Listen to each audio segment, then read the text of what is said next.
É isso aí, gente. Bom dia. Estamos nos estúdios da LPC. Hoje aqui novamente com Wesley Fattarelli. Aqui. Bom dia, Wesley. Bom dia, bom dia. E juntamente conosco também está o Guilherme Serrano, que já esteve num programa anterior. Bom dia, Guilherme. Tudo bem? Tudo bem. Wesley foi apresentado semana passada, é pastor presbiteriano, mestre em ciências da religião, está fazendo um doutorado em letras hoje, né? E pastoreia a igreja de Itatiba. É isso? A igreja mesmo. Central de Itatiba? Wesley? Nós temos lá ainda uma única igreja presbiteriana, embora já está estendendo o trabalho para uma outra região da cidade, mas no momento é isso. Legal. Além disso, é músico e compositor também, né, Wesley? Eu gosto de música, não sei se... Eu gosto de música e em algumas situações tem surgido composições aí com a graça de Deus. Que bom. Guilherme Serrano, ele é o representante do Back to God Hour, trabalha em Chicago, embora seja chileno. Ok. Um saludo para todos e muito agradecido de estar aqui novamente. Que bom, que jóia. Nosso assunto hoje é arte na igreja, um tema um pouco controverso em algumas áreas da arte e um tema esquecido em outras, né? E nós chamamos aqui o Wesley, porque ele gosta também desse assunto Um pouco. e é entendido também, e Guilherme Serrano da mesma forma, viu? Ok. Vou começar com uma pergunta já polêmica, né? Parece que arte na igreja, né, Wesley? É algo meio que a pessoa tem um pouco de preconceito, não? Eu creio que nós temos dificuldade de lidar com arte. Há uma dificuldade. Até porque nós temos aquela preocupação, que não é incorreta, ela é correta, né? De não adorar nada que seja feito pelo homem. Né? Se você pegar lá os mandamentos, né? Não farás para ti imagem de escultura, não adorarás essas imagens. Quando você fala em imagem, você já entrou numa manifestação também de arte. Agora, é bom lembrar que o texto diz para não adorar imagens, né? Então, mas eu posso olhar para a arte, até admirar, até ela me transmitir algo positivo, até algo da história e outras coisas.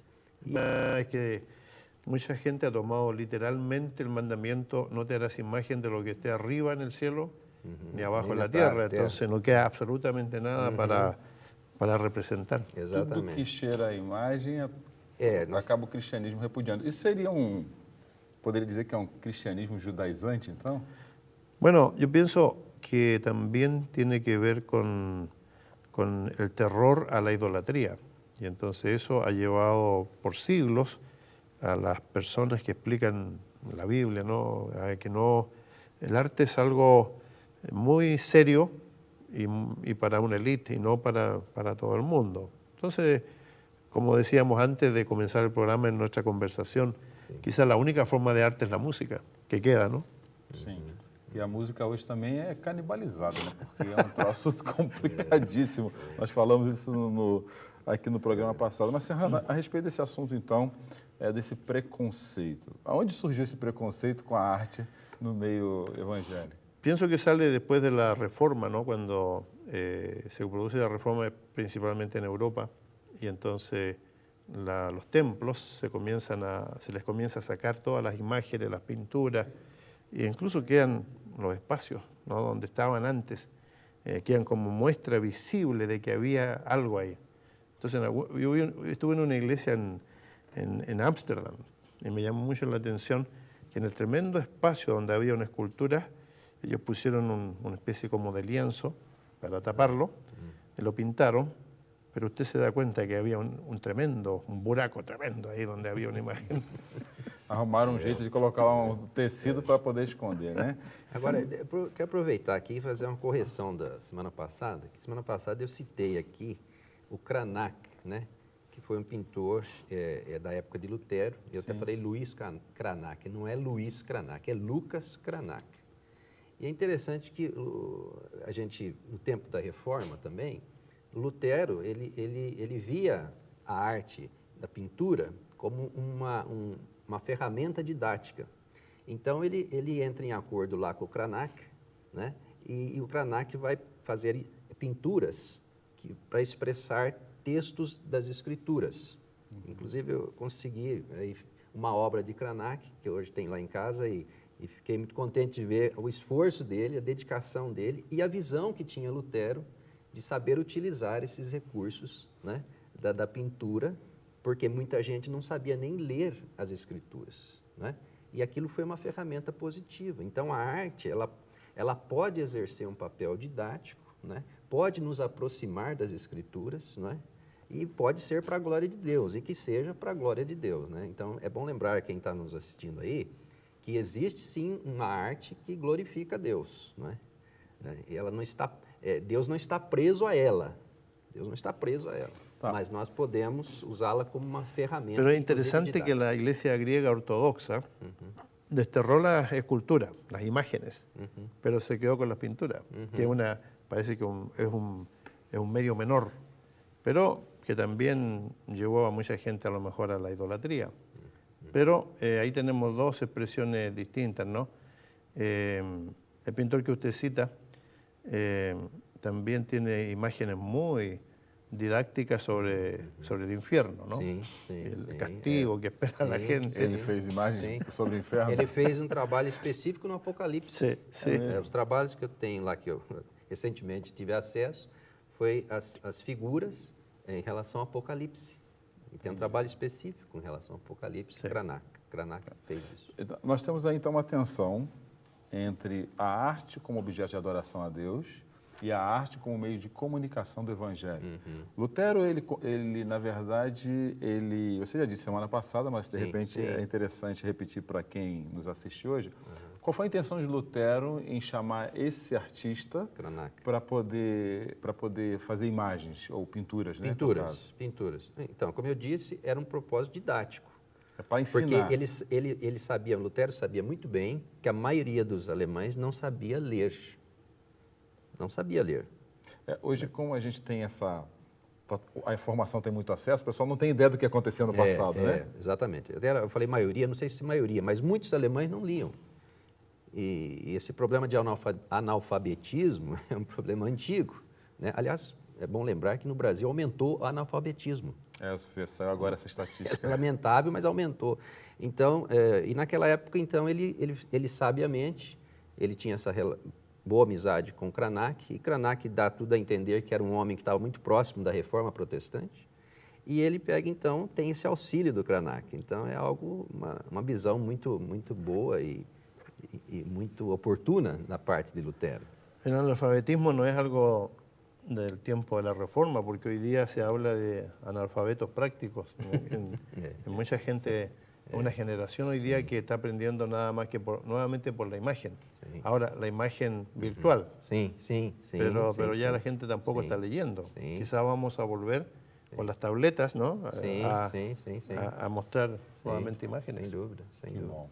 Tem algumas perguntas surgindo aqui, inclusive de um tema polêmico quando se fala de arte no Brasil, que é a dança litúrgica, né? Nós vamos entrar nesse assunto já, mas eu quero aproveitar o final do primeiro bloco para justificar a ausência do reverendo Hernandes hoje.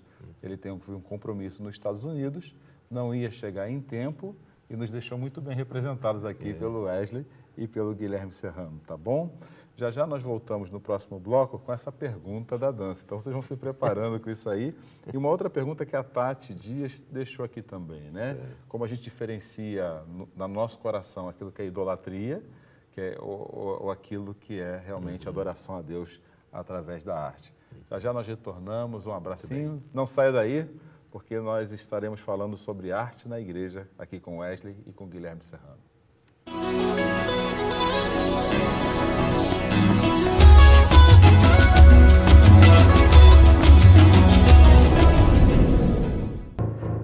Como construir um casamento feliz e saudável. Na série de DVDs Casamento, um Mistério Divino, Hernandes Dias Lopes analisa o relacionamento conjugal em 4 volumes. Cada DVD contém uma mensagem. Adquira de segunda a sexta-feira pelos telefones 0800 119 105 ou 19 3741 3003. Também pelo site www.lojalpc.org.br. Transforme sua família com o DVD Casamento, um Mistério Divino.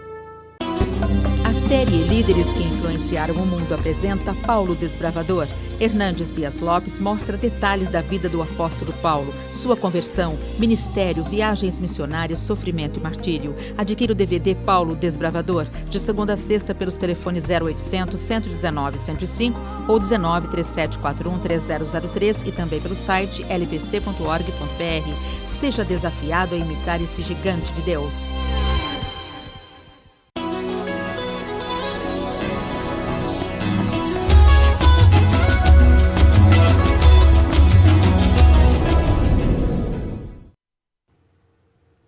Voltando aí para o segundo bloco de Trocando Ideias, hoje aqui conosco Wesley Fattarelli e Guilherme Serrano, falando conosco um pouco a respeito de arte na igreja. Eu queria dar uma dica para você. Nós temos um Facebook do Trocando Ideias. Lá estão os nossos programas anteriores e você podia nos ajudar esse ministério que tem muita gente conectada, passando e transmitindo as informações do nosso Facebook para os seus amigos que estão conectados com você. Arte na igreja é o nosso assunto hoje, né, Wesley, né, Serrano? E surgiu uma pergunta aqui da Tati Dias. Ela perguntou assim: como é que nós diferenciamos a arte como objeto de adoração da arte como meio de proclamação do evangelho às pessoas? Como é que uma pessoa leiga que chega diante de uma escultura, de uma pintura, consegue compreender isso? Bem, eu penso que todo objeto de arte, quando ele começa a ter quando a pessoa começa a ter uma relação com ele, assim, de veneração a ele, eu vou usar essa palavra mesmo, de veneração, aí está dando, meu modo de ver, um início à idolatria. Porque algumas pessoas dizem que venerar não é idolatrar nada. Mas na nossa língua portuguesa, se eu não estiver enganado, a veneração, ela aproxima, sim, da adoração ao objeto. É uma aproximação espiritual ao objeto. Mas claro, isso não adianta. Você vai num templo, né, onde estão as pessoas lá diante de uma estátua e que tem a conotação religiosa, ela se coloca diante daquela estátua, se coloca de joelhos diante daquela estátua. Essa relação com ela não é uma relação qualquer. Ela tem uma relação até, poderíamos colocar entre aspas, de espiritualidade em relação àquele objeto que está diante dela, não é? Então, aí, para mim, isso acaba nos desviando até do entendimento do que seja aquele objeto de arte, que pode ser um objeto de arte. Existem objetos de arte, né, esculturas maravilhosas, tremendas, mas quando ela se torna um objeto de veneração, de adoração, aí eu creio que nós estamos entrando no campo da própria idolatria do objeto, não é? E não precisaria ser necessariamente só um objeto estátua, né? Hoje nós temos muitos tipos de imagens que a gente está começando a ficar tão preso a esses tipos de imagem que parece que nós não podemos viver sem mais aquela imagem. Você acha que tem alguns objetos de adoração evangélicos? Claro que tem, claro que tem. Claro, por supuesto, por ejemplo, en muchas iglesias hay una especie de un respeto exagerado por lo que es el púlpito, ¿no? La plataforma. Incluso hay ciertas expresiones culturales en donde usted para subir al púlpito tiene que sacarse los zapatos, ¿verdad? Porque es un lugar sacrosanto. Otras personas consideran que la Biblia en sí misma, como libro, es muy especial y lo tienen de una manera muy, muy elevada, ¿no?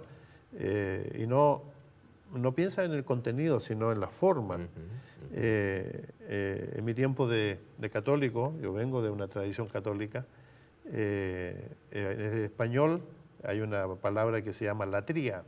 Una es idolatría, pero la otra es latría. Latría sería la veneración delante de una imagen, no a la imagen, sino a lo que representa. Pero ¿quién hace esa diferencia? ¿Quién hace esa diferencia? Então nós podemos ser evangélicos e termos nossos objetos de idolatria também dentro do templo e até na nossa vida. Então, pelo que eu estou entendendo, o que diferencia uma coisa da outra é a forma que nós nos comportamos diante dela, né? Sim, a adoração. Tem duas perguntas aqui.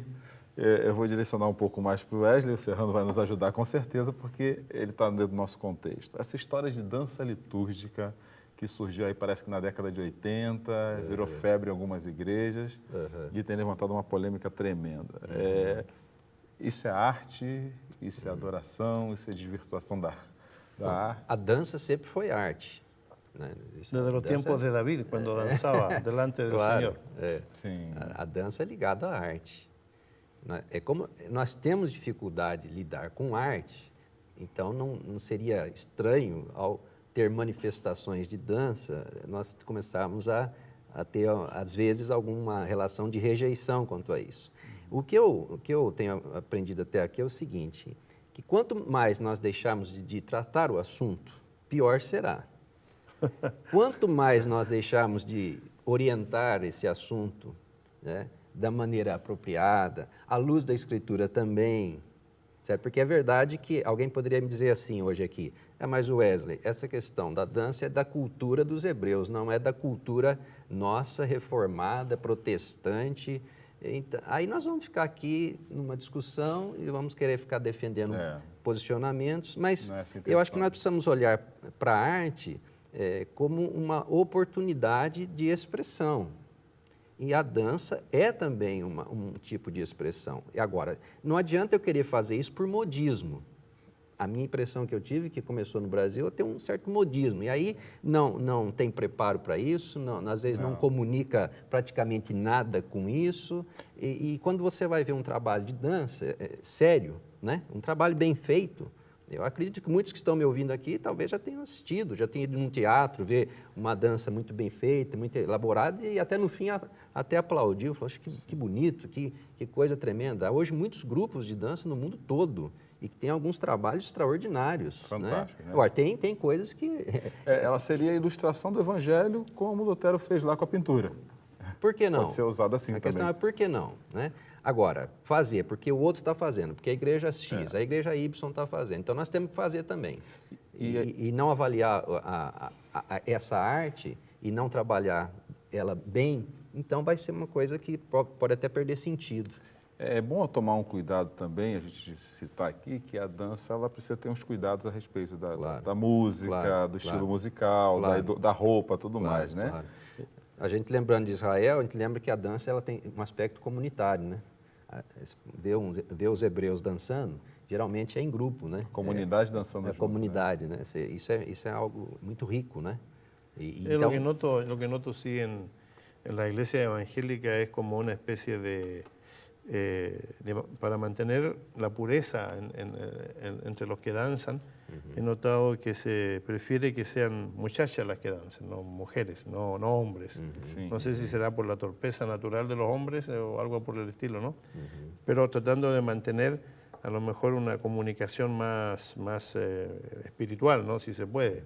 Pero como lo dice el pastor Wesley, realmente mientras más se tarde la iglesia en informar, en educar y en organizar eso, más problemático va a ser. Sim. Às vezes as pessoas, em vez de educar, preferem execrar. Não pode. Por quê? Porque não pode. Não, mas aí você não está ensinando, aí você não está orientando.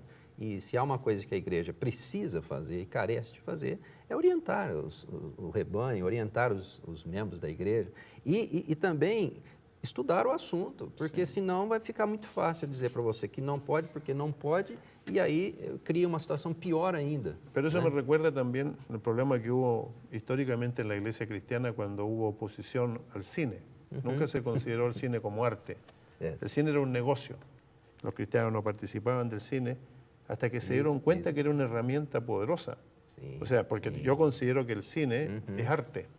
¿Verdad? Ahí tenemos otra expresión más que comunica ideas. Pero si la iglesia no dice nada, entonces tenemos un problema de formação com os jovens. O Lucas Souza, ele está perguntando aqui para a gente se há algum exemplo bíblico de pessoas que já dançaram no tabernáculo, no templo, na sinagoga. Os exemplos que nós temos, o livro dos Salmos, por exemplo, se você pegar o Salmo 150, né? Você vai ver que há expressões de louvor por meio da dança, né? Pois quem está no... Como é que ele chama mesmo? Lucas. O Lucas, por favor, você confirma lá. No livro dos Salmos você vai ter isso. O pastor... E o livro de los Salmos realmente era un libro de cánticos y también un libro no solamente de cánticos, pero como lo decía antes, era la expresión folclórica tradicional hebrea, en donde también la danza comunitaria era parte de la adoración. Sim, sim. Vamos voltar já já no terceiro bloco, senão esse assunto tá bom e vai longe, viu? Ainda tem pessoal perguntando de teatro aqui na igreja, como é que funciona. Já já no terceiro bloco de Trocando Ideias aqui com Wesley e com Guilherme Serrano.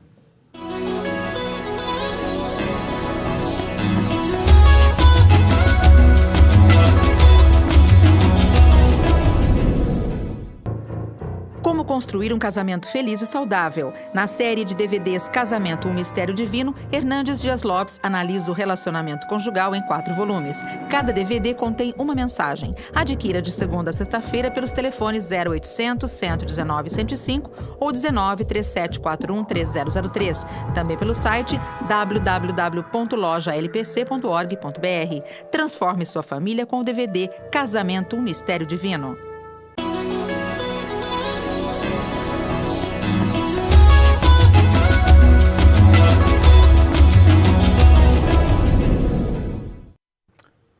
Dança na igreja foi o nosso último assunto agora, no Trocando Ideias, que o tema é arte. Como é que a arte pode ser usada na igreja?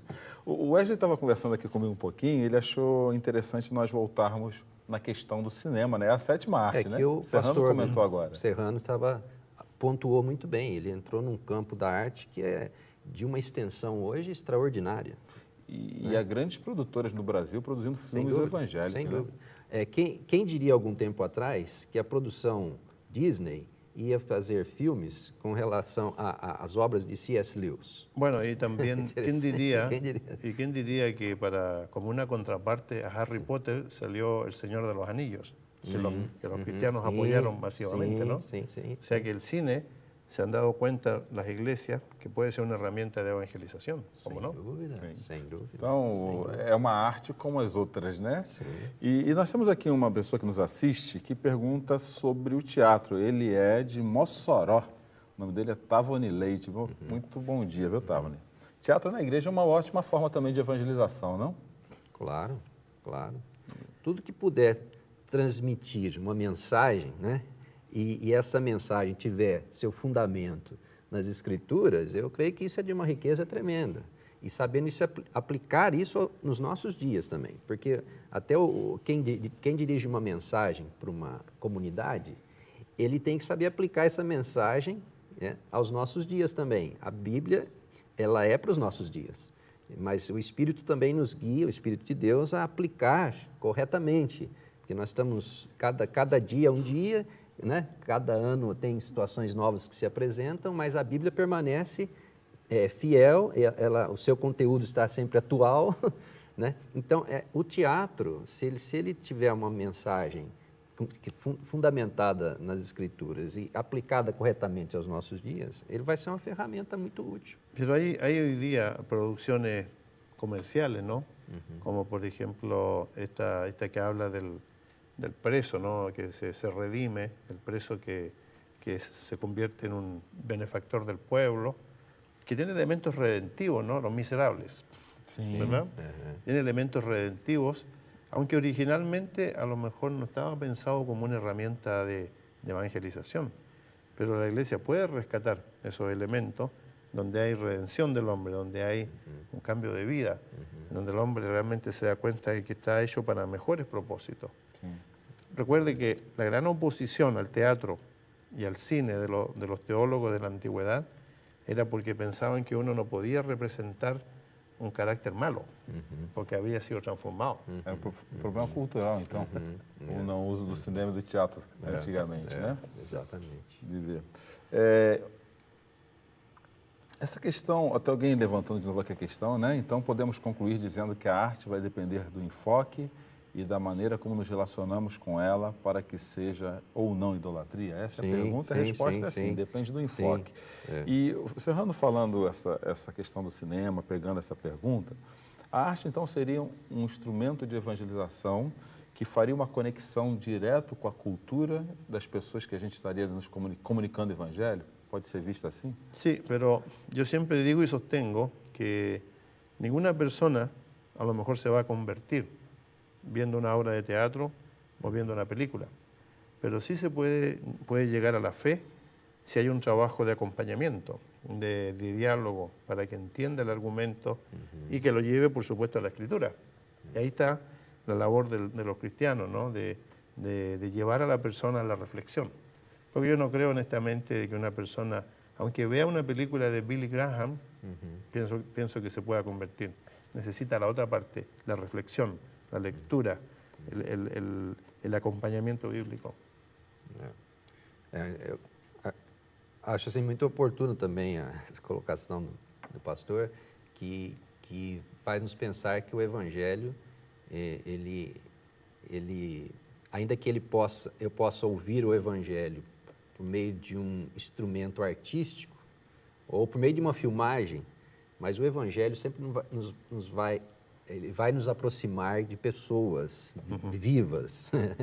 Precisa do relacionamento com alguém. Eu creio que sim. Você ouviu o Evangelho porque alguém É a comunicou história para do você. Filipe e do eunuco, Exatamente. né? Ele tem na hora ali o texto, ele lê o texto, mas ele precisa também de um auxílio naquela hora. Agora vamos pensar também o seguinte, Deus, não há limites para Deus, né? Não há limites para Deus. Então, eu creio que também teve muita gente que ao ouvir uma música, sem dúvida alguma, aquela música que vamos dizer assim, foi feita para a glória de Deus, aquela pessoa foi guiada à própria Escritura, aproximou-se do Evangelho e do corpo de Cristo, e então a obra é tremenda, né? Mas está junto dela pode estar a arte, junto dela a arte. Muitas vezes está. Ahí tenemos, aproximándonos en esta época ya a Natal y todo eso, el Mesías.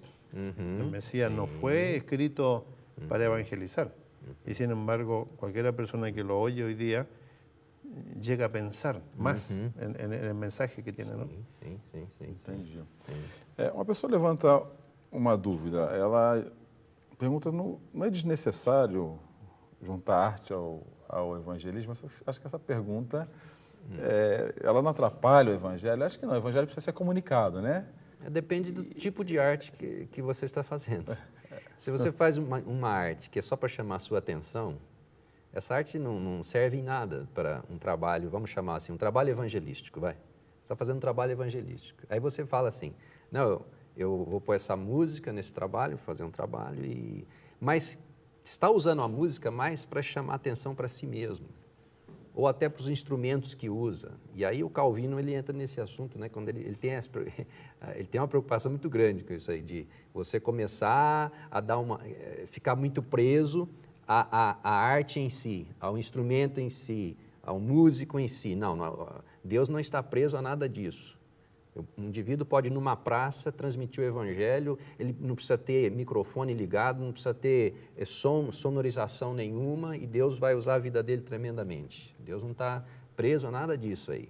Agora, uma pessoa pode fazer um trabalho numa praça pública também, estar bem preparado para aquele trabalho, preparou as músicas, o propósito dele é exaltar a Deus naquele trabalho, está definido isso, foi preparado para isso, o pregador vem e anuncia aquela mensagem, né? Então, eu creio que essa forma de agir, essa maneira de se colocar, ela vai ter bons frutos esse trabalho. Eu creio que vai ter bons frutos. Por lo menos puede llamar la atención Sí. para un trabajo posterior, que es lo que hablamos a veces de pre-evangelismo, ¿no? Sí. Esto que estamos haciendo ahora, es verdad. a través de medios de comunicación, legítimamente puede ser llamado pre-evangelismo, porque alguna gente va a pensar en lo que estamos diciendo y va a ir a investigar y a preguntar. Sí. Y yo pienso que eso es válido. Y en el arte pasa lo mismo. Una definición que escuché muy buena era esta. ¿Cuándo sabe usted cuando una pintura es buena o es mala? Es cuando a usted le gusta. ¿Cuándo sabe usted cuando una pintura tiene un mensaje? Es cuando lo hace pensar. Sim. Sim. Ou seja, Muito bem. a boa arte é aquela que nos leva à reflexão, né? Que bom. Wesley, aproveitando esse último minuto, o que você poderia falar para quem nos assiste agora a respeito do Evangelho e da arte? O Evangelho, ele é essencial. E quando nós não perdemos de vista isso, que ele é essencial, ele não é dependente da arte, né? Agora, nós podemos também ter um olhar para a arte que faz com que nós anunciemos esse evangelho numa linguagem cada vez mais compreensível. Nós podemos fazer isso também, por meio da arte, né?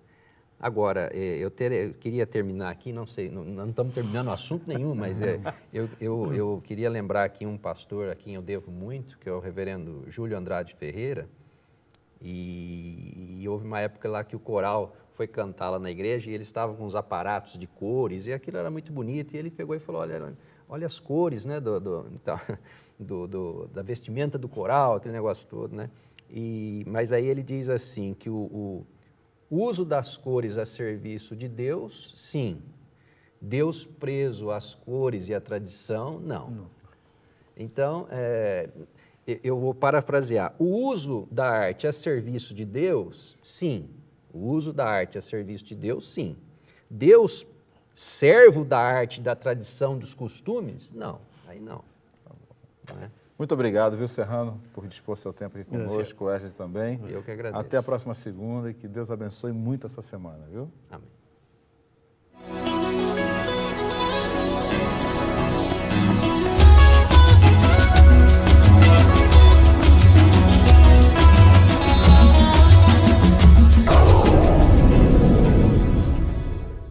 LPC Comunicações. Há 3 décadas produzindo inúmeros programas de rádio e TV que chegaram e ainda chegam não somente em toda a extensão do território nacional, como também em diversos países da América Latina, América do Norte, Espanha e África. Produções em vídeo digital, Full HD, para veiculação em emissoras de TV, distribuição em Blu-ray, transmissão via satélite ou através de tablets e smartphones. Convergência digital para atingir o que o mercado precisa. Para atingir esse patamar, contamos com modernas instalações. São quase 2.000 metros quadrados de área construída e ambientada nos padrões técnicos. 2 estúdios com isolamento e tratamento acústico, um com 140 metros quadrados e outro com 70 metros quadrados para gravações em áudio e vídeo. Câmeras de alta definição, iluminação dimerizada, profissionais capacitados. Auditório, camarins e estacionamento fácil. Além de 2 salas técnicas para controle de gravação, salas de áudio e estúdio musical. Somamos a essa estrutura salas de produção, 6 ilhas de edição com os mais avançados softwares de composição, finalização e computação gráfica. À semelhança de grandes emissoras de TV, contamos com equipe formada por cenógrafos, figurinistas, jornalistas, designers, editores, cinegrafistas, eletricistas, diretor de cena e de fotografia. Constante busca por formatos inovadores, interatividade e soluções tecnológicas. LPC Comunicações, tornando real o que você imagina.